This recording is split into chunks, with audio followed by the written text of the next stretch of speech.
Hey guys, welcome back. Today we're going to talk about my Central Division predictions for the final standings at the end of the year. And we're going to get into the Ducks-Kings game last night. Wow, was it amazing? Stick around. This is going to be a good one.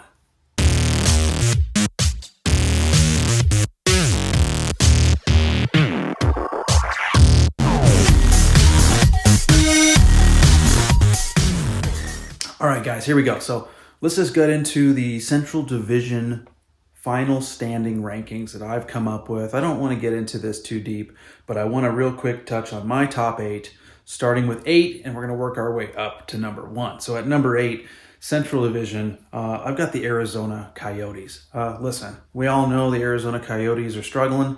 They're going to be in the bottom of the NHL again, and they're probably going to come in dead last and get that potentially the first overall pick in next year's draft. So Arizona's got a long way to go. They've got arena issues. They've got just everything that could be going wrong in Arizona, in my opinion, is going wrong. And it'll be a while till we see Arizona back into a more competitive state. So let's just leave it at that. And Arizona at number 8. So, hey, number 7, kind of in the same boat, but not quite on the fringe of a rebuild, are the Chicago Blackhawks. So I have them coming in at number 7 in the standings in the Central Division. The Blackhawks, again, they've got some aging veterans in the Tays and the Patrick Kanes.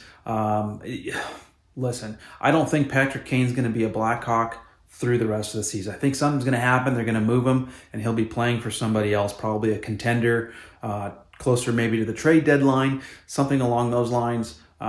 We'll see what happens. But I think the Hawks are going to come in at number 7 in the Central. Okay, moving next up, number 6. Number 6 is going to be the Dallas Stars, in my opinion. I really feel like this whole Robertson issue that's going on with the Stars is going to create some issues moving forward. If they don't get him in and signed and he becomes a regular part of their lineup, again, they're either going to move him here soon or at some point. I don't know what's going to happen, but without Robertson, the Stars are a different team. They really used him heavily last year to be where they were last year in the standings. That Pavelski-Robertson line put up a lot of points. I think Ottinger is a great goalie, and he's going to be a star in this league if he can keep building on what he did last year. I mean, everybody knows Ottinger had a great season last year, and then he re-signed with them as well. So he's sticking with Dallas for a while. He's got to have another really big year for Dallas to be good and potentially make the playoffs. But I really feel like this is just my opinion, Dallas is kind of on a downward trend. They were doing really well there, and then they're kind of falling off. So Dallas at number 6. I have the Jets at number 5. Winnipeg Jets at number 5. Now, this could flip-flop between Dallas and the Jets, that 5 and 6 position, but I have the Jets coming in at number 5. I think Connor Hellebuyck is going to have a rebound year and show that he's still a good premier goalie in this league. And so I think that's going to help them a lot. They have a lot of just overall good players. They don't have anybody that stands out as holy crap, other than maybe the Connors of the world, but Kyle Connor. I just feel like everything's going to fringe playoff team, let's just put it that way, potential wild card, but they probably won't quite make it. I think it's going to be one of those things where they're just going to barely miss the playoffs, or they just barely might squeak in. It's kind of, who knows? So I have the Jets coming in at number 5. Number 4, I have the Blues. The St. Louis Blues, to me, are a team that for a while there, they won the Stanley Cup. They've been a really good playoff. They're playoff bound every year. And it really kind of comes down for me with the Blues is they lost David Perron. Is that a huge loss? No, but he was a depth player that they needed and that helped them get to the playoffs in the last few years. Binnington's the other big question mark. Is Binnington going to stay healthy and provide the goaltending stability they need to push their way into the playoffs and maybe make a run? I don't think they'll make it very far in the playoffs. Maybe second round if they get in. It just kind of depends on who they match up against. But I really feel like the Blues are going to end up about that 4th spot. The one that's kind of I'm surprised is number 3 spot, the Nashville Predators. The Nashville Predators, to me, have made some improvements that are going to push them up, and now they're back into that playoff contention type team. That's why I have them ahead of the Blues. They went out and got themselves Niederreiter and Ryan McDonough. So they've added depth to their defense. They've already got great defense as far as goaltending and UC Soros, okay, and Roman Josi on the blue line as well. So you add a McDonough to that blue line, you've made your defense even better. You Niederreiter just adds more scoring depth. They've got Forsberg in there. They've got players that depth-wise can put up numbers, and given everybody stays healthy, they are a definite playoff team this year. So the Predators I have coming in at the number 3 spot. Number 2 spot, Minnesota Wild. I think the Minnesota Wild have made huge improvements just as a team. Kaprizov is amazing. We all know that. What else can you say? Marc-Andre Fleury is going to be the goaltending question mark in Minnesota. They've kept him on. He is an aging goaltender, but he still can play. If he has a good year and he stands on his head for Minnesota for most of the year, stays healthy, Minnesota has another shot at going deep in the playoffs and potentially maybe either winning the division, you never know, or maybe even going into maybe that conference final. I don't know. They're kind of one of those teams where I know they're going to finish well. I have them in at number 2 in the Central. But the playoffs are still kind of the question mark. Goaltending, Fleury's got to stay healthy, like we talked about, and we'll see how far they can go. But they are on the up and up, and I think they're going to continue to stay on that trend. So Minnesota, I have at number 2. Obviously, the only team left, the Colorado Avalanche, I have them coming in at the number 1 for the Central Division. The defending Stanley Cup champions are definitely going to be another contender. Are they going to win the Stanley Cup? Obviously that's going to be a good test for them. It's hard to do in the NHL. Everybody knows that's hard to do. Tampa's the most recent team to do it, back to back. But I don't know if they're going to win the Cup again. They're definitely going to be back in the playoffs, probably second round, maybe even conference final. We'll see how it goes.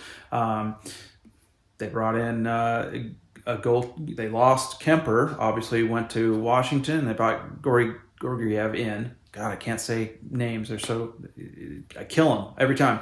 But goaltending wise, if he plays well, they're going to be okay there. The defense we know is good. They re-upped Josh Manson, a former Duck, who I was hoping would come back to the Ducks. He didn't. He decided to stay in Colorado, signed a 4-year deal there. Listen, they've got the players. Nathan McKinnon's locked in. He's got a nice long contract. So Colorado, I have them coming in at number 1. They're going to put up a lot of points, just like they did last year. They may even win the President's Trophy. We'll see. But Colorado. So there's my Central Division rankings for you. There you go. If you don't like it, comment below. Let me know. I'll be glad to have a discussion with you about it. But that's just my personal opinion based on those teams. So, hey, let's get into the best game of the preseason so far, in my opinion. Of course, I'm a little biased because I'm a big Ducks fan. The Ducks and Kings last night had a great game. It was a back-and-forth battle, the freeway face-off. The Ducks came out on top 5-4. Man, I was watching the game, and Ducks, they were down 1-0 early, then they tied it. Going into the second period, the Kings kind of just took the game to the Ducks, and they started outplaying them big time. And it was like, oh, God, here we go. What's going to happen here? Now, typical Ducks-Kings games are very back and forth, very chippy, and they typically always end out at 1-goal games. It's just a weird thing between these two teams. They really battle it out. Second period, the scoring just opened wide open. Each team scored 3 goals, and it just took off. I want to talk about specifically something I really liked, which was the line of Derek Grant, Pavel Regenda, and Max Jones. Look, those 3 players, if you as a coaching staff on the Ducks don't see that those guys need to be together when the regular season starts, last night was proof. Holy cow. You got to go back, you got to watch the highlights, but those three had an amazing game. Now, if that carries over into the regular season, look out. I mean, we're going to see a lot of really good, exciting hockey and a lot more scoring from the Ducks just from those three alone. The Pavel Regenda one, we'll talk about that a little bit more in a second, but those three players, and I want to go over the stats real quick just for those three players alone in that line. Derek Grant actually had 4 points, a goal and 3 assists. Max Jones had 2 goals, and Pavel Regenda had a goal and 2 assists. Okay, just in that line alone, guys, I mean, they lit it up. It was really, really, really fun to watch and good to see. The biggest thing, I really liked seeing Pavel Regenda. He's done really well in the preseason, and I think we're going to see him on an opening night roster. I really do. He's made a case for himself for sure. Max Jones, injured all year last year, really wanted to come out this year and prove himself, and he is. I read a quote this morning that talked about Max Jones basically saying, "Hey, I'm having fun. I'm having fun out there. I love playing hockey. This has been, it's a whole new game for me right now." And going back to last year, the Ducks came out of the gate last year playing really good hockey. They were leading the division at one point. They were surprising the NHL. Okay, and then they had a falling off in the end of the season, which a lot of people say, oh, they fell apart last year, and you know what? There was COVID still last year that swept through. There was the Olympic break. There were some breaks in there in COVID that sidelined players that really derailed the Ducks and their momentum. So that's, to me, what caused the Ducks to miss the playoffs and fall out. Okay, it wasn't that they just fell apart and off they go. There were some other factors in there that most people don't realize. It all started with the breaks, the All-Star breaks, the Olympic breaks, the COVID issues where players were out for an extended period of time. So Ducks fans know we were playoff bound. So anyways, I was talking about Pavel Regenda and Max Jones, but Max Jones specifically is having fun out there. And last year, the reason the Ducks were so successful in the beginning was because they were having fun. Every player was talking about how much fun it is. They're having fun. They're playing games. They're winning games. That's what's got to happen. They got to be competitive. They've got to grind it out and work hard, right? Like any successful team. But you got to have fun too. And if you're having fun, man, the results are in the standings and the wins and that kind of thing.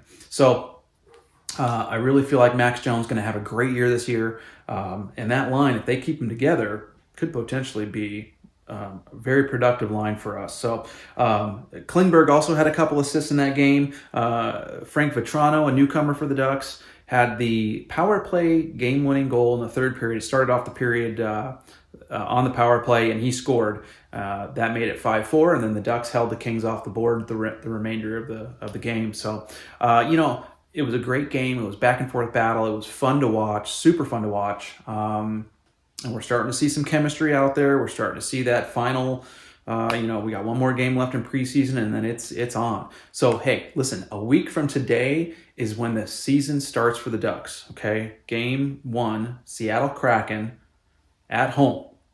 So get ready, everybody. We got a week left, and then this is going. So, hey, listen, thanks for watching. Thanks for all your support. Like and subscribe down below, please. Let's get this channel moving forward as fast as we can. I definitely need lots of subscribes from you people. Get in there. If you come across this video, watch it to the end, subscribe, like it, leave me comments, whatever you can do. I want to make this channel as big as we can be, and then we'll stay in touch and we'll keep this going. It'll be a good thing. So let's make this happen. But you got to go down and you got to like and subscribe the video. So hey, as always, thanks for watching.